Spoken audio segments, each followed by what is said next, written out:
morning, everybody. Whether you're on the East Coast, West Coast, or around the world, this is Coast to Coast. And here we are on a Friday. How's it going, guys? How's it going, Stag Guy? It's going good for me. I'm having a 26 degrees. I'm having a heat wave. It's supposed to get up to 23 today.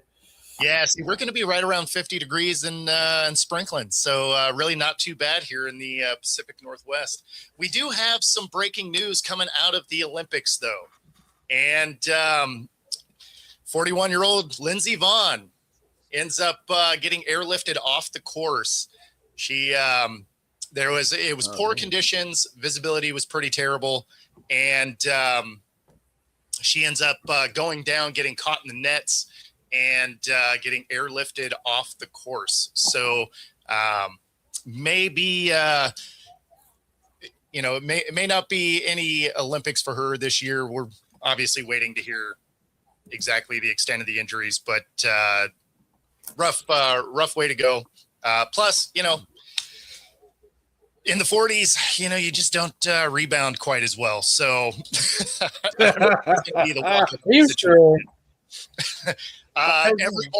every morning, in fact, I am very sure. So we're already at the Olympics. Damn, I didn't even. Yeah, so we are roughly. Olympics start on Thursday. Yeah, Olympics start Thursday. Opening ceremony Saturday, I believe. Yeah. Wow. Friday, right? This is Friday. Yeah, I think it was Friday.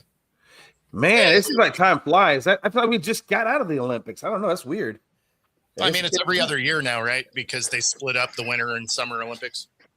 Oh, that's true. You're right. Man. Yeah. And yes, it is Friday. That is opening ceremonies. Yeah. And I only remember that because we talked about it on this show. Yes. Hey, what country is it in? I don't even know what country it's Italy. in this year. Italy? It's in Italy? Yep. Okay. Man, that's gonna be wild. Pat, you could go back to the motherland. Yeah, I probably am not going to have the time to do so as much as it would be enjoyable. I could see Philly Sports Guy out there. Could you imagine Philly Sports Guy at the Olympics? That'd be awesome. Well, yeah, but unfortunately, you're going to see the Philly Sports Guy out in San Francisco at the Pro Bowl and all that. And to go from San Francisco back home, change all my clothes, get back on the road, and go to Italy for 2 weeks, where I got to imagine it's going to be ridiculously expensive. I just ain't got the money like that. Right. Yeah. Man, I feel you.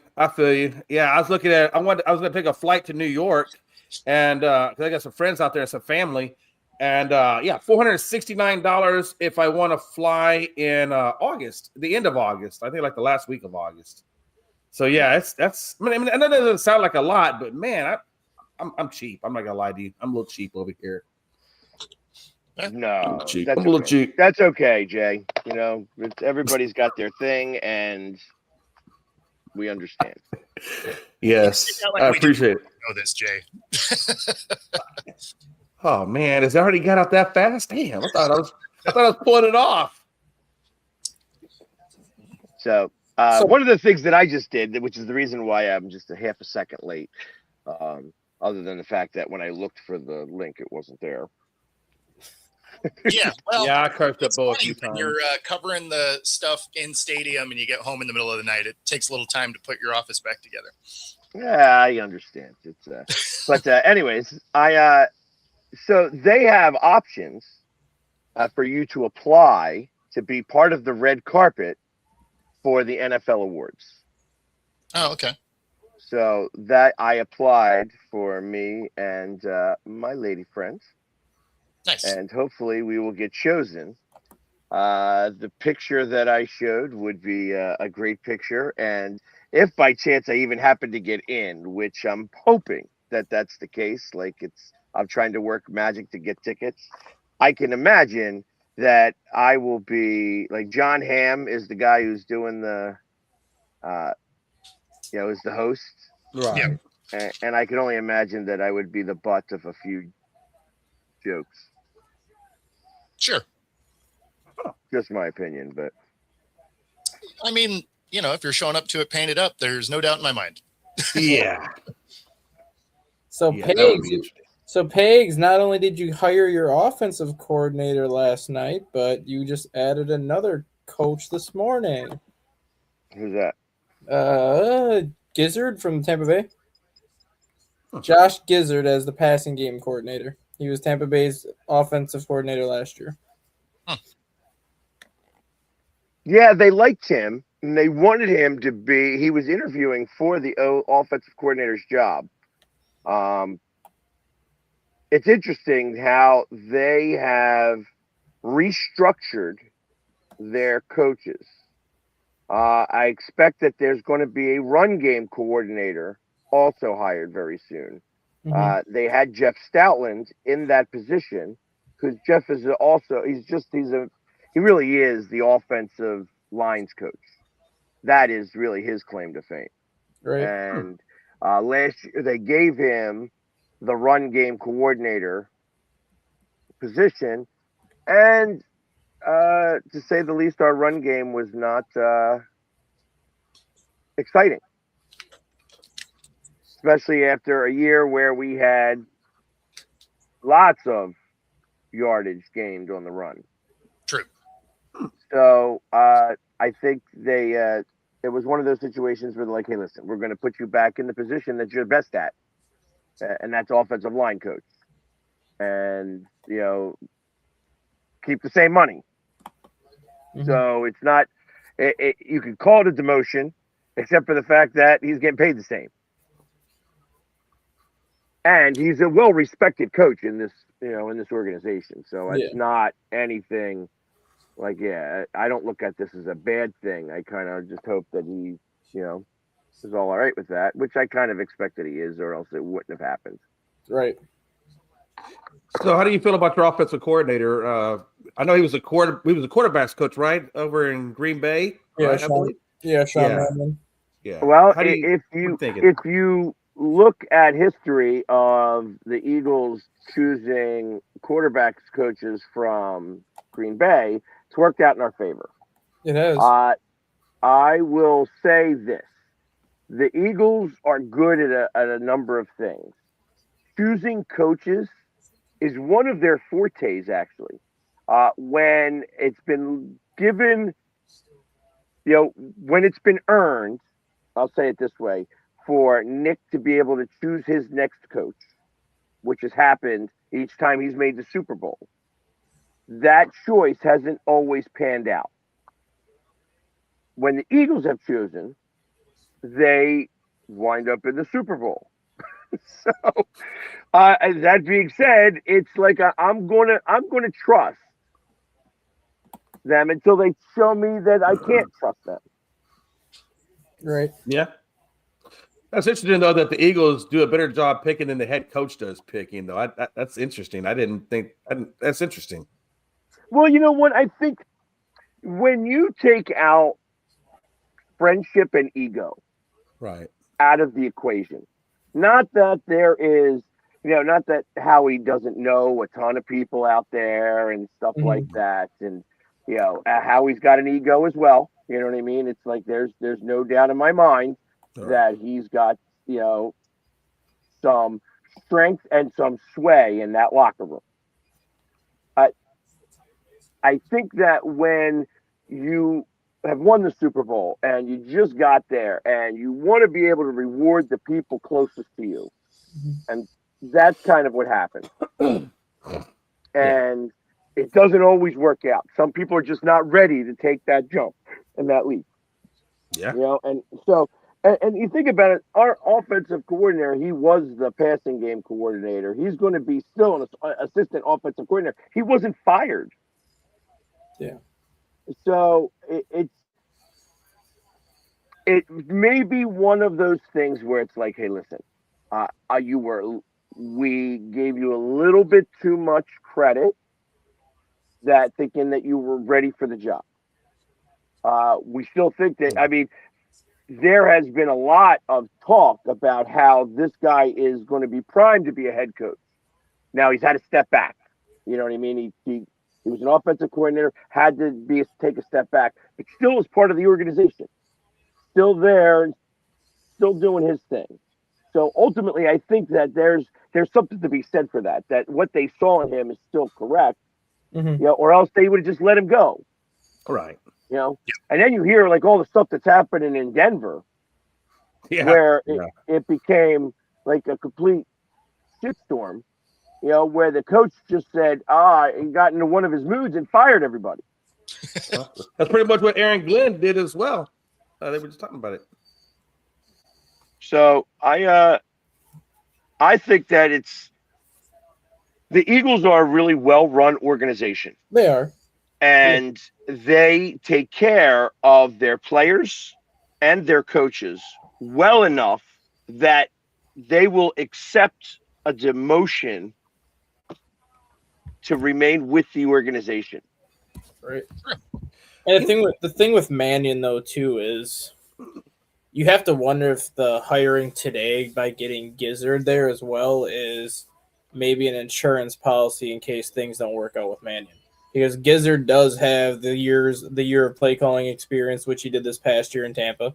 Tampa's offense wasn't as good as it has been, but every Tom, Dick, and Harry in the starting lineup was injured this year for Baker Mayfield, so it's not like he had many options at one point. I was going to say, I don't care if you're a genius of a play caller. Yeah, no one's left on your roster. It's I mean, and even then, I don't understand. Well. Yeah, I don't understand why the Broncos fired their defensive coordinator. They had one of the best defenses in the league. They didn't fire their defensive coordinator. Vance Joseph is their defensive coordinator. Okay. I thought y'all said they had fired everybody. Pretty much everybody. Like Jim Leonard is gone. OC is gone. Jim Leonard was a stinking secondary coach, and Denver's got one of the best secondary units in the NFL. So I don't know why they fired him. Okay, I thought y'all said that he went on the rampage and fired everybody. No, Vance Joseph. He went and fired a lot of people though. He did. Yeah. It so much so that the quarterback had to jump in and say something.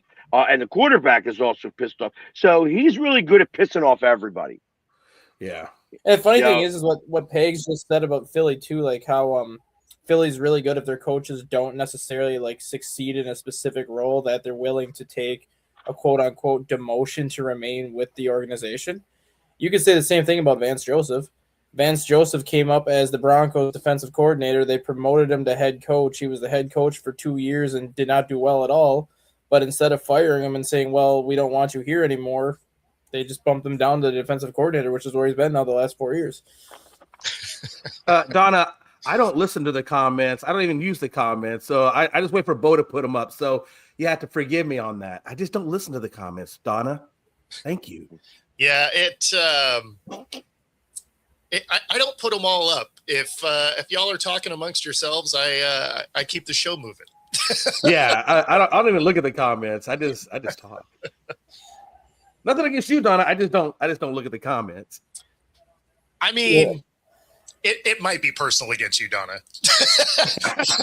It might be personal.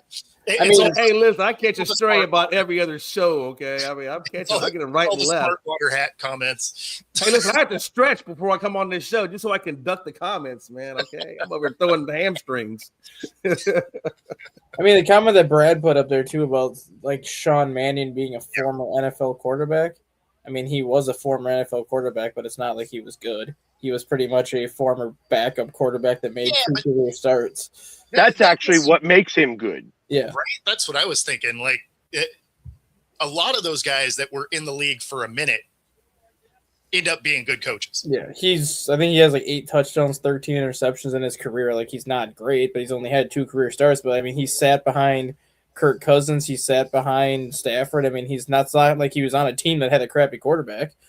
Yeah. Well, not only that, he worked, he learned and was in the room under 5 or 6 coordinators who were well respected.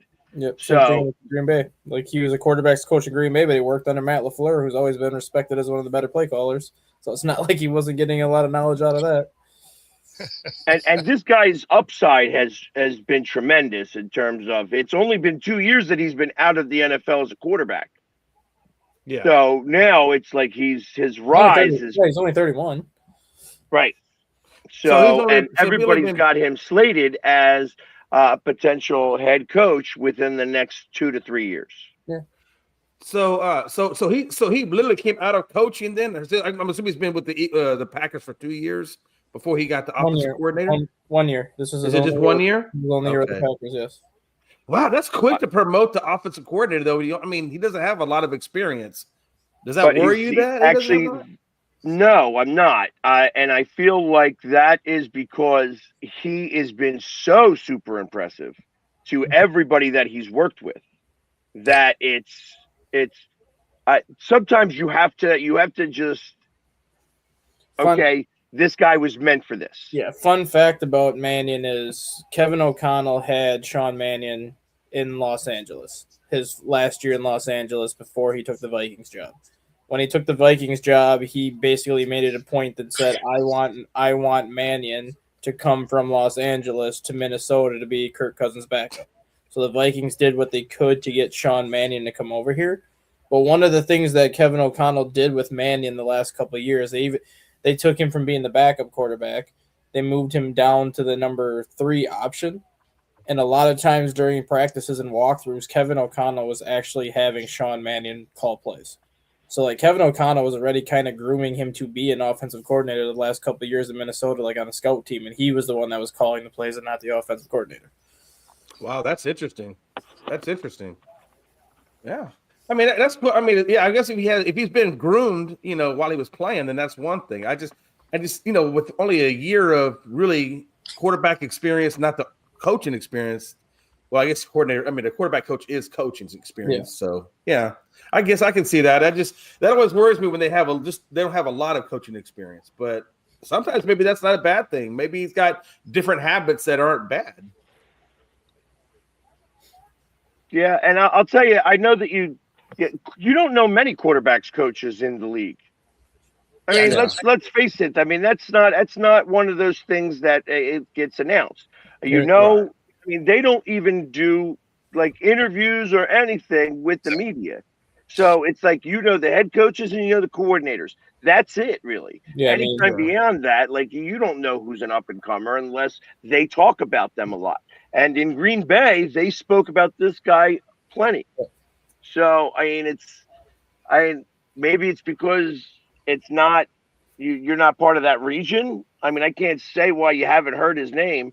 I know that he was on a lot of lists for this. Yeah, I mean, the only quarterback coaches that you've really heard anything with the last couple of years are JT Barrett, who's the Bears quarterback coach. He was the Lions quarterback coach under Campbell, who was being looked at as an OC candidate this past offseason. Yeah, but that's why you hear about it. Yeah, and then Josh being considered for something you wouldn't nobody knows. And then Josh McCown. Like, Josh McCown is the one quarterback coach that you actually have heard a lot about for several years just because he's kind of had that reputation to be a very good quarterback coach. He hasn't got an OC position yet, but like every stop that McCown's been at since he retired, all you hear is, oh, McCown was such a great coach for this young quarterback. McCown was such a great coach for this young quarterback. Yeah. Yeah. Well, and some of that you hear because he was a quarterback. Yep. Right. But a lot of times when it's a quarterback coach or any of the lower level coaches, really, you never hear about them unless they either have a impressive blunder or their particular unit is just showing out, whether it's quarterback or DBs or whatever. Right. So for you to know about all of the other coaches is pretty rare. Yeah. Yeah. Just out of curiosity, how many you don't know every coach. Hey, how many years do you think you give Monken before the Browns fire him? How many years do you think he survives there? I mean, did you guys hear the comment about Emmanuel Acho? I heard he made a comment that was interesting. I did not hear the comment, though. He's made a lot of really dumb comments. So his comment basically after they hired Todd Monken was, if I'm Shedeur Sanders, I'm not even listening to a thing that Todd Monken says because what type of success has Monken ever had as a head coach? I'm like, he's never been a head coach before, so you can't even throw that argument out there. And last time I checked, he's done very well working with Lamar Jackson and a lot of quarterbacks in the NFL. So I'm pretty sure I'd be listening to Monken. Well, and I mean, yeah, he's worked all over the NFL. He was an assistant for a couple of national championships with Georgia. I mean, like, the guy has a resume. I'm pretty sure I would listen to what he says. Not even just that. He's your head coach. So what? Yeah. You're just going to ignore your head coach and not evolve and get better? It's not like he was out there tearing it up. right? I mean, he had a 350-yard game to bring his average per game to 200. Like, not exactly killing it here. Right. A negative interception touchdown ratio. Like, you need some coaching. Yeah. I would not be just randomly ignoring my head coach. Like, that is not a good way to win football games. Right. Hey, Donna said, I just put on the comments. I did want to see what they were saying. I normally don't look at the comments, but yeah, Donna, yeah, if you come to Texas, I'll bring you out to the house. I'll give you some barbecue. But like anything else, you got to be gone in 3 hours, man. 3 hours. That's all I'm going to do. I'll give you 3 hours. He's done peopling after 3 hours. Hey, 3 hours. That's it. But let me ask you guys this. Sanders being elected to the Pro Bowl, am I the only one that thinks like, what the hell? Why did that happen? So it happened because, first off, the Pro Bowl is a complete sham of a thing now anyway. But the main reason it happened is because people duck out of it. There's no incentive to go. Like, it used to be cool. It used to literally be an all-star game. You played out football. Did you get paid like $50,000 for it too? Like, the payment for it made sense. Yeah. Now it's on a Tuesday. It's flag football. So you got people bailing out of it. And Shedeur isn't even the worst one that's made it in recent history. Tyler Huntley is probably the worst example of somebody that got in, because he also lost more games than he won. Only played 5 games. At least Shedeur played a couple more, I guess, and only threw for 600 yards, and he made it to the Pro Bowl. So this lets you know that the Pro Bowl is absolutely pointless. And Lawrence bailed out. Josh Allen isn't going to go. So every prominent quarterback that was ahead of him declined going. Right. And it's in Cisco, so who cares? Well, that's what I wanted to ask you, because it seemed like it used to be back in the day. If you were a Pro Bowler, I mean, people used to say, "Hey, he's a Pro Bowler," like it meant something. Like it's prestigious. And now it's like, from everything I've seen and gathering and listening to you say that now, which makes sense. It's like the Pro Bowl, being named a Pro Bowler, doesn't really mean anything. Like, there's no. Everyone wants the All Pro nominations now. Yeah. Okay. The All Pro is the only one that matters. It used to be that the Pro Bowl really meant something. Yeah. It was that All-Star game. People actually came out to like show off their abilities. Soon as they moved it before the Super Bowl, and it made it so that neither one of those rosters, which, let's be honest, when you make it to the Super Bowl, you generally have a lot of Pro Bowlers on that squad. Great. And so, you were already watering down the product, and then you pull it out of Hawaii, and now people are like, well, I don't really care about going to Orlando, or, this year it's in San Francisco or whatever. So you're just like, okay, like, what are we doing? And of course, now it's being played in a convention center. So, I mean, like, yeah. That is weird. This time around makes me think that they are just trying to finish choking it out and be done with it. So they're not even doing 100 yards. What are they? Is that like arena football then? It's like flag football? Yeah, it's flag football. Yeah, it's like 45 yards. Yeah. Okay. Wow. That is weird. That would be really weird to see that. I don't think I would pay money to go see that. I don't think I would. Yeah, we talked about that yesterday with that. After that Sean Taylor hit, that's when that was the beginning of the end for the Pro Bowl. Like, Sean Taylor made sure that he was going to get his $50K worth playing in that game. Right. Yeah, and if they just keep it as the skills competition, that would be fine. And then just add some more stuff to it, because like right now you have a couple things, but then like I said, it used to have the furthest throw. It used to have like the offensive lineman doing like bench presses, so you could bench press the most. Like, you could turn it into kind of a fun version of the combine, but just do it kind of with like prizes attached to it, like, oh, the winner of this gets this or whatever. Yeah. No, I mean, you've killed the game, so you might as well just dump that. And then having the skills competition the week of the Super Bowl, sure, why not? Who cares? It won't be watchable. Yeah. Like, I wouldn't sit there and watch that. If you really want to have fun with it and still have a game, put all the offensive linemen up against each other and have them play the skill positions. Yeah, I'm not going to watch that. Like, what really should happen? Like, I feel like that they should do a combine competition. Yeah, that's really what should happen. Yeah, like 40-yard dashes, farthest throw, weights, like just a bunch of stuff like that, and then the winner of like, you can still have it like AFC versus NFC, and you can still have like a team champion where whatever NFC or the AFC, whatever team wins the skills competition, like all the players get like $100K to split or whatever, depending on how many players you put on each team. Yeah, do like banana football where it's like instead of banana baseball, banana football. Oh God, I couldn't do it. Where they have to do a flip catch onto a pad. Like, I mean, that could be kind of cool. Like, it's like I'm thinking like the dunk competition, stuff that makes them have to do stuff and practice and maybe try to make something happen. Like, I think that would at least spark a little interest. You know what I mean? Like, it's. Yeah. Yeah. I don't know. It really just seems like they're trying to just end the Pro Bowl. I'll tell you, if they start making it banana football, which they're not too far off from that, honestly, with this flag football thing. I mean, that just causes me to lose interest. And I'll be honest with you, unless I was an influencer, like Pags is an influencer, if I was an influencer, I would go to that because it makes business sense. But just as a fan, I don't think I would go as just a fan. So if you were going to it, Right. it would probably be entertaining. It is not that entertaining to watch on TV. Yeah. That's the thing. Like if you're there in the atmosphere and you're watching it and watching the skills challenges and stuff, that's actually cool. Like that's actually entertaining. To see it on TV, you're like, yeah, like I'm all right. I mean, if they wanted to keep the whole flag football theme that they're doing right now, why not just kind of do what the NBA and the MLB do already? Like the NBA has the celebrity game where you have like I like this. Just yeah, do there we go. Mascot bowl. But like if you want to keep flag football, why don't you just turn it into like a celebrity game? Like MLB's got the celebrity softball game where they have a bunch of celebrities play softball, former players from like the city that the All-Star game is being held in.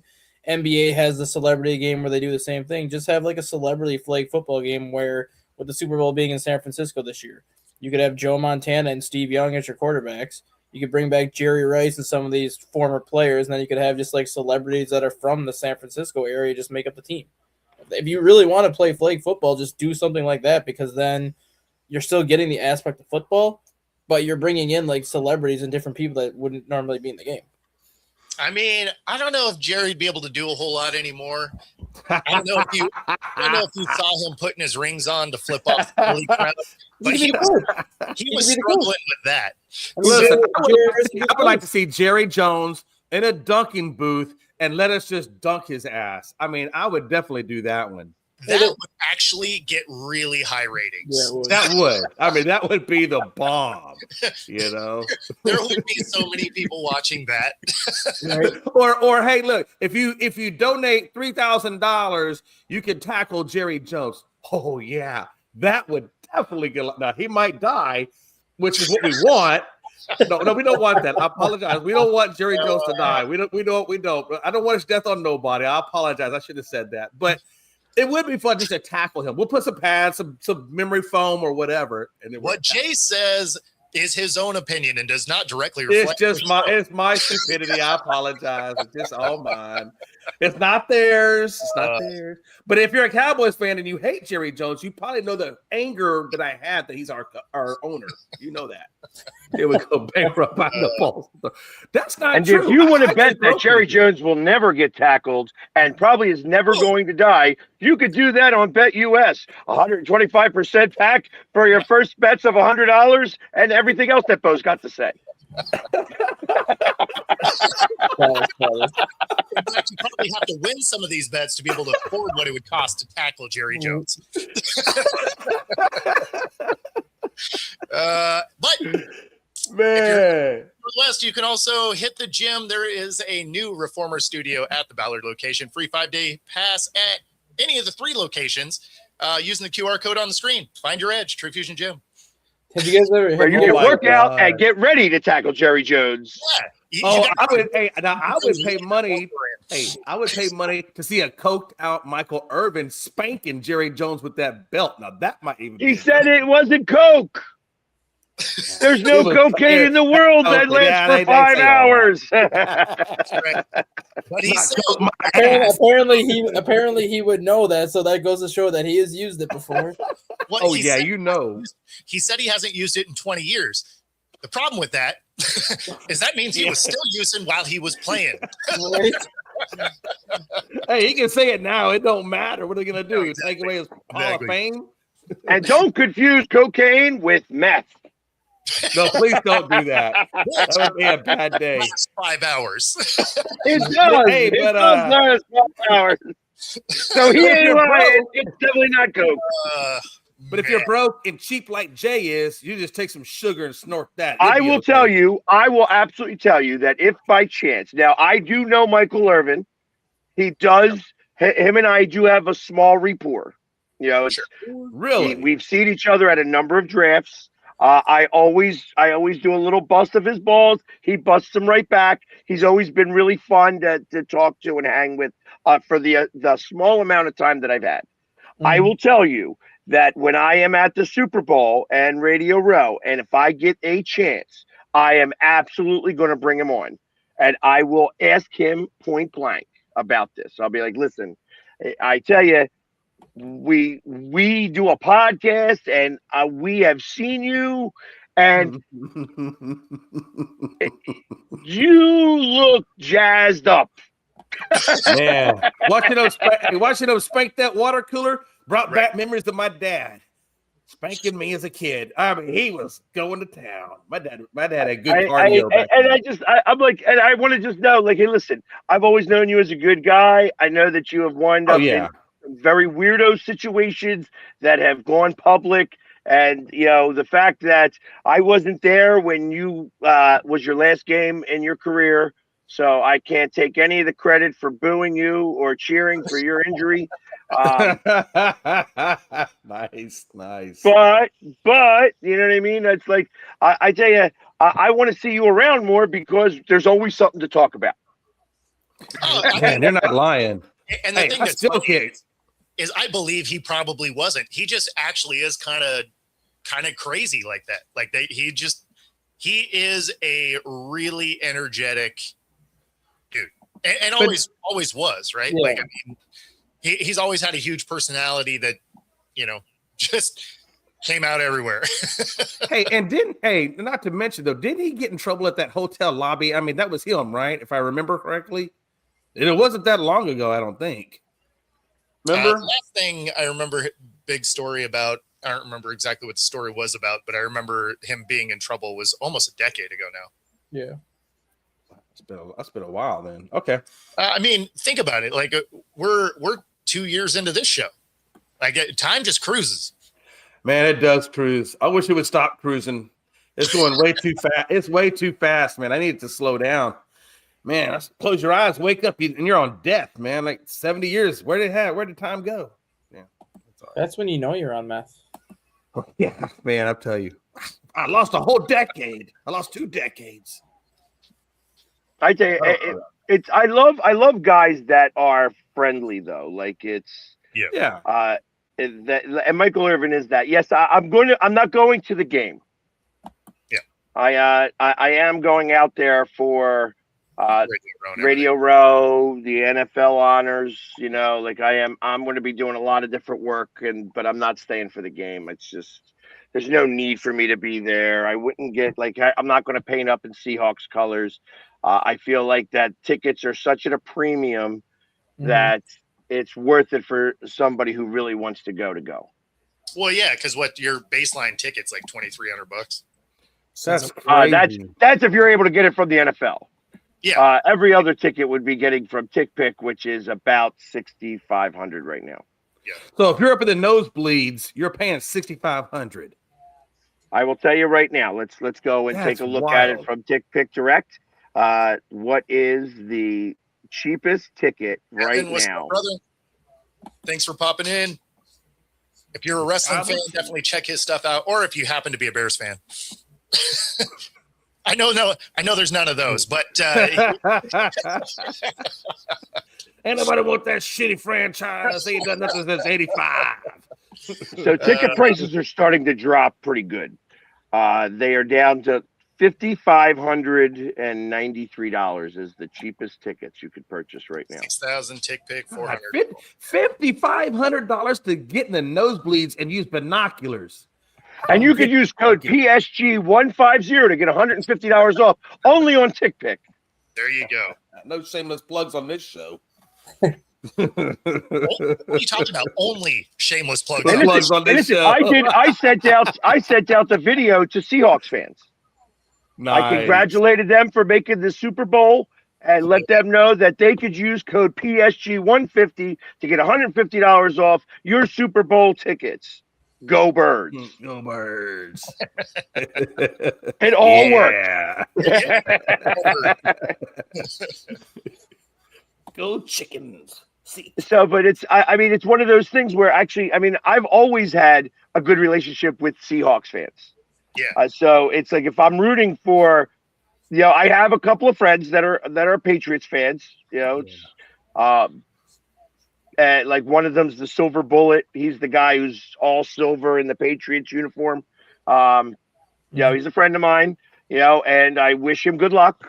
I hope he enjoys the game. I know he will be there.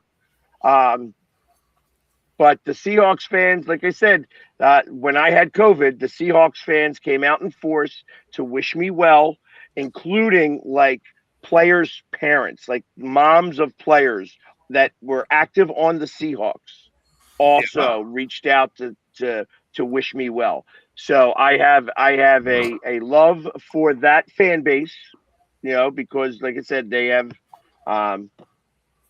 have taken me in. I was an honorary Hawk of the Eagle Hawk, which is kind of funny.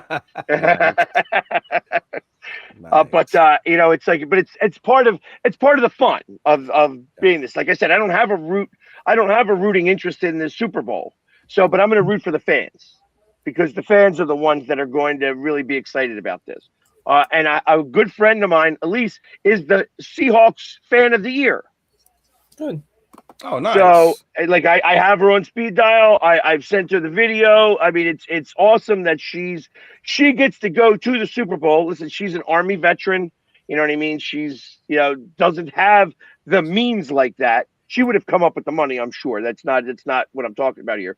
But she doesn't have the means like that to be able to afford to go to a Super Bowl like this. Yet the Seahawks have given her 2 tickets because she's the fan of the year. So I'm excited for her about that. You know what I mean? That's an exciting time, and that's, she gets to be there. I am friends with the Eagles fan who wound up getting the fan of the year when we went to our first Super Bowl. In fact, if you go back into my YouTube all the way back to the beginning, I did a, Philly fan cave with him. And he showed me the video of him getting selected and stuff like that. It's a touching moment. You know what I mean? It's like you get super excited when you know the person and they just won that type of award. Right. How do you stand out like that? But how do you stand out like that to get? I mean, unless you're paid up. I mean, just a fan. How do you? I mean, do they look at your ticket sales? Like how long? So, for instance, the Eagles fan this year that won the fan of the year has been a season ticket holder for 45 years. He's an older gentleman. He is a Navy veteran who used to be like a captain in the Navy. He raises tens of thousands of dollars every year for the Eagles Autism Foundation. He runs a tailgate that is a free tailgate. He's part of the Pro Football Ultimate Fan Association. So this guy has been a part of the framework of Eagle fandom. And this guy's never painted his face.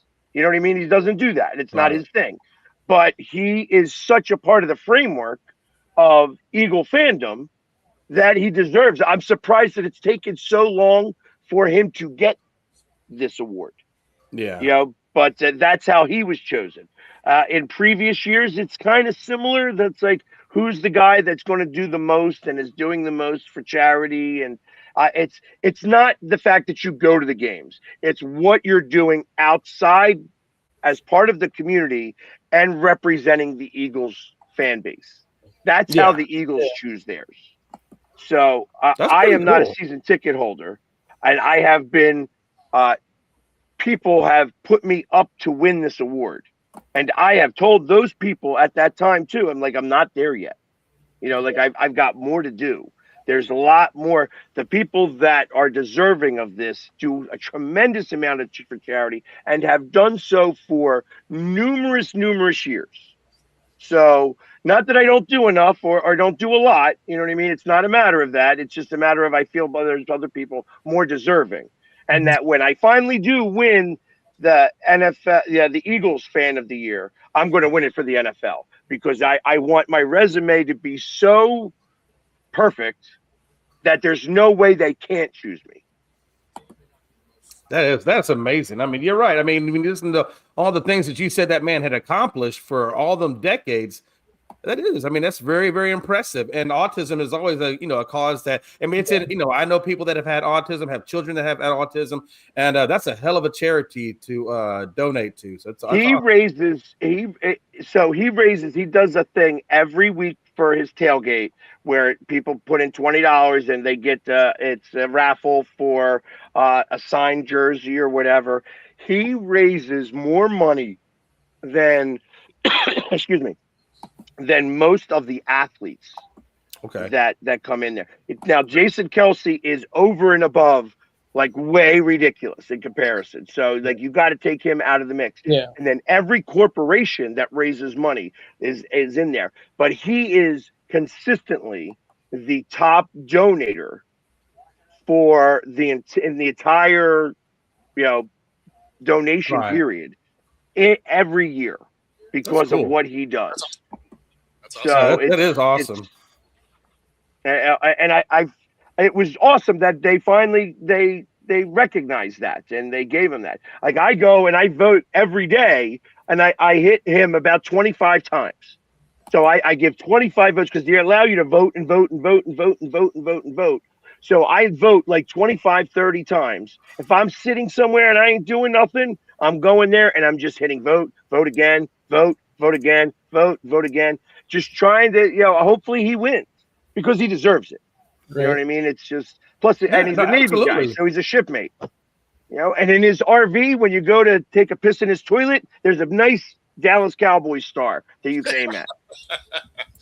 Now I don't like. No, I'm kidding. He's good.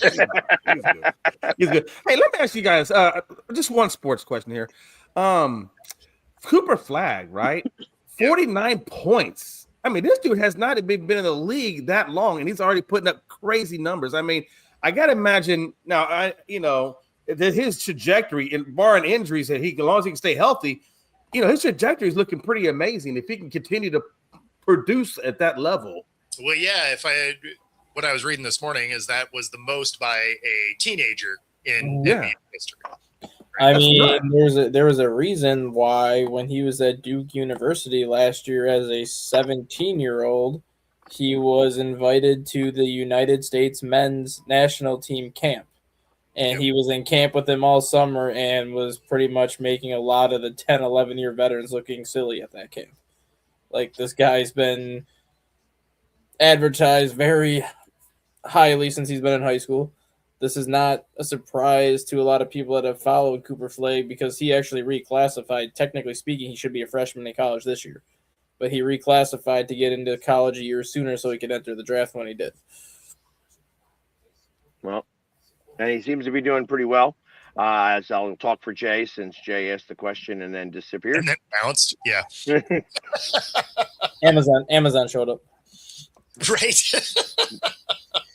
He said you told him he couldn't multitask. We're making progress. Now he just mutes himself to go get the package. But he's still not multitasking. but he actually is on the show now getting the Amazon. The logo's on the show. Jay's not. Hey, last night there was a lot of that going on though because there was sorry about that. There was what'd you get from Amazon, Jay? Oh, if I said it on here, y'all would laugh, but it'd be very inappropriate. So we will bypass that question. It's rechargeable anyway. I don't know, but rechargeable was definitely inflatable, but that's besides the point. Maxey and Embiid scored 40 and 37 points respectively. Yep. Last night to outlast the Sacramento whoever. Kings. Sacramento whoever's. I've never heard of them before. Yeah, well, nobody actually pays attention to them anyways. So, but they won. They won by 2 points, which is nice. I'll be actually watching them the night of the Pro Bowl. After the Pro Bowl, I am going to the Warriors game. Nice. Nice. And then speaking of the Warriors, that does look like the front runner for Giannis right now. The Warriors? That would make some sense. Yeah. That would make some sense. Give Steph a real other option that he hasn't had in a while. Right. And I'm assuming I know you said Jonathan Kuminga was one of the trade assets that had to go. Who else were you saying? I think draft picks, I believe, as well. Braden Podjminski, and then a couple draft picks tied in with it. Oh, so Kuminga's not going to this. No, it'd be Kuminga, Braden okay. Podjminski, and I think 2 draft picks. Gotcha. Yeah, it would be a pretty good size package to go get. Well, 2 draft picks and those 2 guys, yeah, that might work for them. If they, again, I think if you're letting go of Giannis, though, I gotta imagine you're heading towards a rebuild, or at least a partial rebuild. They're not going to be relevant probably for a while once they get rid of Giannis. I mean, theoretically speaking, when was the last time the Bucks were relevant before they had Giannis? Going back to 2002 when they had Ray Allen, and then after that, they had one decent playoff run in 2011 when they had like Brandon Jennings and some of them. But outside of that, the Bucks weren't relevant after Ray Allen and that group left until they got Giannis.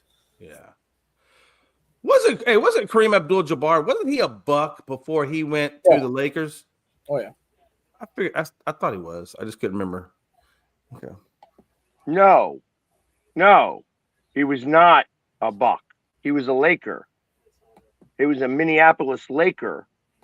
Okay. And then they went to LA. Okay. He did because I couldn't remember if it was Minnesota or I thought that was Minnesota. He was the Minnesota Lakers. No, he did play for the Bucks too, I thought. I thought that's why they're called the Lakers, because they were in Minnesota, Minneapolis, right next to the lake. Yeah, Kareem Abdul-Jabbar started his career with the Bucks 1969 to 1975, and then 75 he went to the Lakers. Nice. But it makes sense now why, and I thought about that. You're right. I mean, that makes sense why they're called the Lakers. So I was like, why the hell is LA called the Lakers? But it makes sense that they were named after the lakes because it's a land of lakes. That makes sense. I thought that was just a natural thing that he just moved with the franchise. I don't know when the franchise went over there. So, well, I mean, names are always funny because when they move towns, most of the time they don't make sense because let's be honest, when it was New Orleans Jazz, you're like, okay, that makes sense. Utah Jazz doesn't make a ton. No, it should be Utah Mormons, if anything. That would make sense, or yeah, but yeah, that's interesting. New York Jazz. Yeah, I don't even know that if there's any type of jazz in Utah. Yeah, no. I mean, there's probably a jazz bar somewhere. You're just happy that they didn't take it. They're not called the Oklahoma City Sonics. Oh, that would be weird. If they did, Boeing would need to move more plants there for that to make sense. Since that's some of the reason why they had the name here, Supersonics. I'm really hoping that you guys get y'all's team at some point. Y'all need to get it. They need to go back to Seattle. I do miss the Supersonics. So when the TV contract expires at the end of next season, that'll be in theory when they're doing the expansion. And if that's the case, the front runners are Seattle and Vegas. So where exactly would they be if they were to go to back? Where would they be playing their games? Because I don't think is that arena. Would they go back to the old arena, or are they going to build a new one, or do they have a new one? They would go where the Colton plays. They already rebuilt it. That's how we ended up with a hockey team. Okay. Okay. I got you. They would play at Climate Pledge Arena. Got you. Okay. Cool. Which is also the dumbest name for an arena. So Climate Pledge. Yeah. That is weird. You got a lot of environmentalists out there in Seattle area? Of course. Yeah, they could call it the Greenpeace Arena and it would be the same. Yeah, it's a weird name for an arena. That's for sure. Recycle Arena. There, but but it is a weird name. There was something else in the news that I saw that was interesting. Oh, you're talking about news, like sports news, or no sports normal? news. No, yeah. No, I meant sports news. Yeah, I know. Yeah, Oh, Joe, you should be going to the Olympics, man. Yeah, you Right, should. it's in Italy. Joe Brady, he touted Coleman. I guess that's like the first step. I guess you think to pair the bridge. If they do plan on keeping Keon, maybe. But it looks like he's trying to do some locker room management already, which is good to see. Now, if he can just keep the owner out of the locker room, I think he'll be okay. Yeah. Yeah.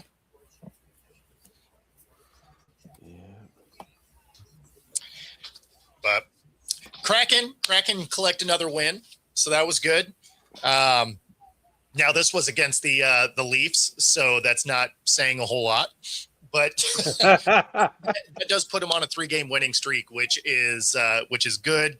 Obviously there's only a few games left before the Olympic break, and so for them to climb back into the playoff conversation would be good if they can squeeze off a couple more wins here, because they had a little bit of a rough patch, fell down to 6th in the division, well out of the wild card race. But now having a 3-game winning streak does at least get them back in the conversation. There is basically a 4-way, not tie, because there's 1 point that separates a couple of the teams, but in the Pacific Division, there's 4 teams that are all vying for that 3rd spot.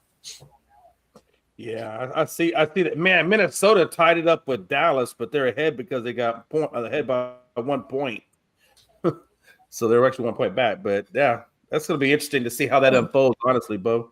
Well, I think it's going to be interesting too. There's still a lot of season left, right? Oh yeah. But the 4th is the last game, the last day of NHL games before the Olympic break. So after that, then you don't have any NHL until I want to say the 28th. Yeah, and that's kind of why I'm interested to see like a lot of these teams and how they handle the NHL break. Because yes, you're going to be sending some players over there, but having about 3 weeks off from hockey and then trying to jump back into it right away, it's going to be interesting to see how some of these teams handle that. So I think for some of these teams like the Kraken that have been really inconsistent, that win last night actually moves them into 3rd place now. So that would have them back in the playoff picture. That being said, like some of these teams that have been really consistent, they might be able to use this break to kind of get back in on track. Yeah. The team that has to not be loving this break coming up is the Avalanche, because they've been destroying the league, and a break this long might mess that momentum up. I could see that. Those are the kind of storylines within the NHL that will be interesting to watch as you get out of the Olympic break, just to see if some of these teams were able to reset and which ones it also hurt. Plus, once you get back from the Olympics, I think the trade deadline is only like a week or something out of it. Yeah, something like that, yeah. Let me ask you, hey, Pags, I was looking at your Flyers, and they're not doing too good. They're like 8 from the bottom. Whoa, what a transition, Jay.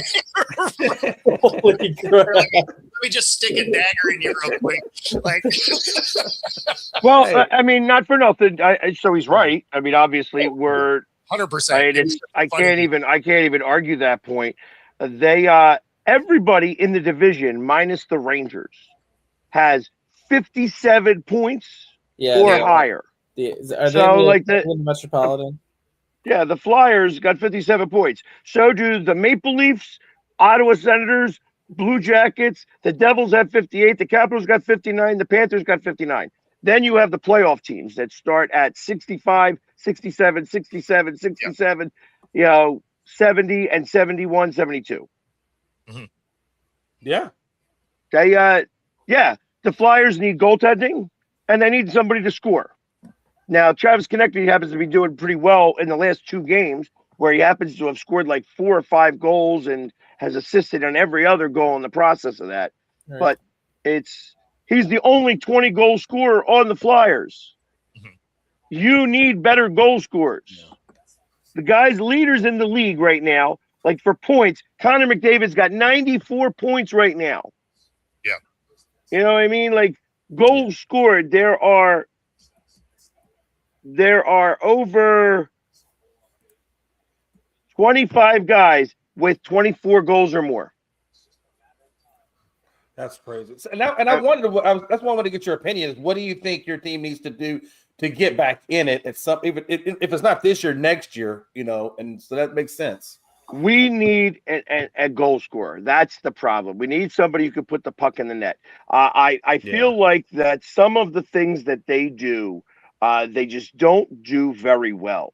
Like odd man rushes, I have never seen a more apathetic team that can screw up an odd man rush. Yeah. Now, when they're doing like breakaways they've been doing better at. They've been winning the shootouts, which has been nice, to kind of see that. But like the 2-on-1s, 3-on-1s, 3-on-2s, they get lost.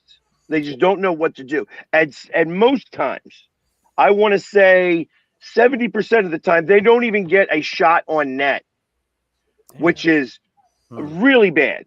Put the puck on the net at the very least. Right. And so they're always looking for the next pass rather than putting the puck on net. And I want somebody who can get in front of the net and like deflect pucks and stuff like that, who's hard to move. Like Ristolainen, I wish that they would take him off of defense and train him to be a winger who could just sit in front of the net, because that's what they used to do for the power play. Their power play was so bad a couple years ago. They put him in front of the net, and guess what? They started scoring goals because he's impossible to move. He's a big dude. He's a tree trunk, and he stands there and he blocks the goaltender, and he tries to tip it. He doesn't tip it. It doesn't matter because the goaltender can't see the puck really well. Exactly. Mm-hmm. So it makes a big difference. I said that the Flyers were going to make the playoffs. I'm still going to stick with that right now because there's such a log jam on every team. Yeah. And that You sound like a Cowboys fan right now. Do you know that? You sound just like a Cowboys fan. That's I don't think I sound like a Cowboys fan because I'm not unrealistic that this is our year. Okay. You know what I mean? If they make the playoffs, we're not going to do anything in the playoffs. Yeah. But I want them to get that playoff experience. I want them to get in that first round. I want them to see how much faster the playoffs is, what the playoffs are like. Because as of right now, we got a really young team. And I watched Montreal take their really young team, who's got a little bit younger team than us, and they have gelled and been cohesive and have done this. I feel like that there are certain things that this Flyers organization has to do to get themselves better. And right now, they are not put in the right position to do so. Well, and it's funny because the way you describe that is actually the exact issue that the Kraken have. Is we're good on defense. We fly around. We're one of the better teams in the league when it comes to keeping pucks out of the net. But we are some of the worst when it comes to scoring, and then specifically on power plays. Like we'll have entire power plays where we won't even get a shot on net, and that's more common than actually getting some. And then we do have a tendency to somehow give up shorthanded goals, which that is really frustrating to watch. Oh, yeah. Yeah. Because not only are you not getting the shots on goal on your power play, but it also means that you're not in position. So if you miss, they got a free run down the ice to go, one-on-one with your goalie and have success. So it's there's definitely some things this Kraken team needs to fix. But I kind of view it the same way. Is if the Kraken get in the playoffs, I don't necessarily think they're going to do anything. I just think it would be good for them to get there. And that's what I'm saying. Like Pags, you're just a tad above 50% on your power plays, which is not bad. I mean, like that means half the time you're scoring on your power plays. That's actually very bad. Is it bad? I don't know. To me, 50% is not power plays. You want to be. Where should you be? 75 plus. Oh, 75 plus is where you should be. Because you have a Again, one-man- I'm new to the you have a sport of one-man- hockey, so You have a okay. one-man advantage. You want to be 75, 80% plus. Otherwise, that's Okay. when you're when you're killing a power play. If you're around 37% kill rate, you're considered elite. If you can kill a penalty off 37% of the time without giving up. No. You guys are I must be not understanding what it is that you're saying. There's no way you're going to be 70% scoring on a power play. No, exactly. You're looking to maybe get to be 25%. One in every 4 would be great. And there's teams that do that. I'm saying that you want to kill off power plays somewhere in the 80 percentile. I think the Flyers do it. It's somewhere in the 75 percentile, which is low. But Well, so you had 47 power play attempts, and you can. And our like power play right now is tied for last at 15.5%.